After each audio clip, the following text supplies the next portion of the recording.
রমজানে ইফতারিতে ট্যাং শরবত পান করেন না এমন কাউকে খুঁজে পাওয়া দুরূহকর হবে।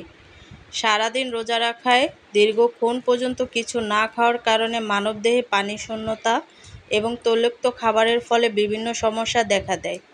তাই পানিশূন্যতা নিরসনের বিভিন্ন রোগব্যাধি থেকে শরীরের সুস্থ রাখতে ইফতারির সময় শরবত খুব বেশি উপকারী।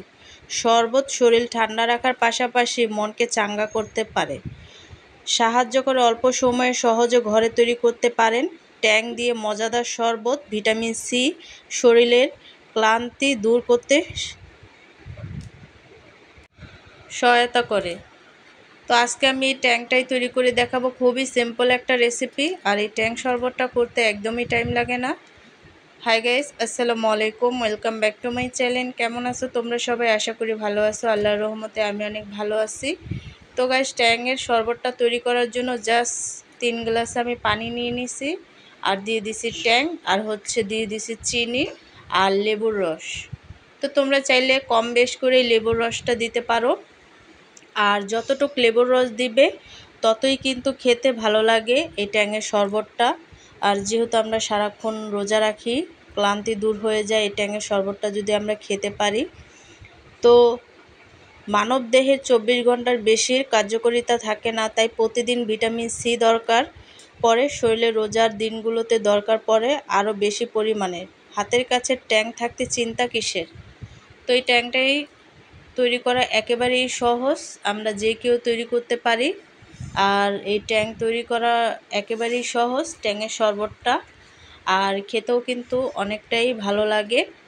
সারাদিন রোজা রাখার পরে কিন্তু খেলে একেবারে ক্লান্তি দূর হয়ে যায়। তো খুব সহজ একটা রেসিপি আমি তোমাদের সাথে শেয়ার করছি, আশা করছি ভালো লাগছে। তো এইভাবে করে কিন্তু তোমরাও এই ট্যাংয়ের শরবতটা তৈরি করতে পারো। তো এখানে আমি কিছু বরফ দিয়ে দিচ্ছি, আর এই বরফটা দেওয়ার পরে কিন্তু এই শরবতটা আরও খেতে ভালো লাগে, একেবারে কলিজা ঠান্ডা হয়ে যায়। তো দেখতেই পাচ্ছ গায়েস, কতটা সহজভাবে এই ট্যাংয়ের শরবতটা আমি তৈরি করছি। আর তোমরাও কিন্তু হাতের কাছে ট্যাং থাকলে এইভাবে করেই তারপরে কিন্তু তৈরি করতে পারো। তো এভাবে করে কিন্তু সহজেই রেসিপিটি আমরা ঘরে যে কোনো সময় তৈরি করতে পারি। তো দেখতেই পাচ্ছ, একেবারেই কিন্তু সিম্পল একটা রেসিপি আমি তৈরি করছি, আর এটা হচ্ছে ট্যাংয়ের শরবত। তো আজকের রেসিপিটি কেমন লাগছে অবশ্যই কিন্তু কমেন্টে জানাবে। তো অন্য কোনো রেসিপি নিয়ে তোমাদের মাঝে আবার চলে আসব।